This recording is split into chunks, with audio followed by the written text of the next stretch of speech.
அதாவது ஒரு பெட்ரூம் வீட்டுல 80 ஓட்டர் இருந்திருக்காங்க சார். எவ்வளவு பெரிய அவலம் பாருங்க. நம்மளாம் இதை வந்து இன்றைக்கும் கணினிமயமாக்கப்பட்டு இன்றைக்கு டிஜிட்டல் இந்தியான இந்திய நாட்டு பிரதமர் உங்களுக்கு எல்லாம் தெரியும், எல்லா இடத்துலயும் பச்சை கொடியா ஆட்டிக்கிட்டு தெரிஞ்சாரு. அதெல்லாம் இருந்த நேர காலகட்டங்கள்ல ஒரே ஒரு வீட்டு நம்பர்ல ஒரு பெட்ரூம்ல 80 பேர் எங்கேயாவது தங்க முடியுமா? பாருங்க, இது வந்து எலெக்ஷன் கமிஷன் கொடுத்த டீடைல்ஸ். இது எல்லாமே இதான் இன்றைக்கு எங்களோட ராகுல் காந்தி தலைவர் அவர் பேசுறார். அதை தாண்டி ஹவுஸ் நம்பர் 791 வீட்டுல மட்டும் பூத் நம்பர் 366ல 46 பேர் ஒரே பெட்ரூம் உள்ள வீட்டுல. இப்படி இதன் மூலியமாக மட்டும், அதாவது ஒரே வீட்டுல ஒரே நம்பர்ல இருந்த வாக்காளர்கள் முறைகேடுகள் மட்டும் கிட்டத்தட்ட தவறான வாக்குகள் மட்டும் 10,452 வாக்குகள் பதிவாகி இருக்கிறது.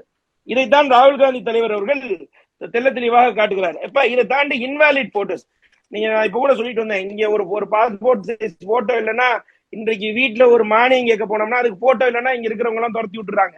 இந்த நிலைமையில் இருக்கு. ஆனா வாக்காளர்களுடைய போட்டோவே இல்லாம இன்வாலிட் போட்டோஸ் மூலியமாக, அதாவது போட்டோவே இல்லாம தவறான ஒரு போட்டோவை கொடுத்து அதற்கு 4132 பேர் வாக்களித்து இருக்கிறார்கள். பாருங்க ஆதாரத்தை பாருங்க, நல்லா பாருங்க. இதுல ஒரு போட்டோ மைக்ரோ லென்ஸ் வச்சா கூட தெரியாது சார்.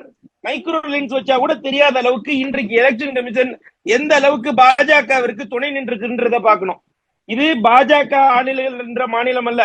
கர்நாடகால காங்கிரஸ் ஆட்சியில இருக்க காலகட்டங்கள்ல மக்களவை தேர்தல்ல எலெக்ஷன் கமிஷன் பண்ண பித்தலாட்டம் இது. இது எவ்வளவு பெரிய ஒரு அவநம்பிக்கையான செயல்.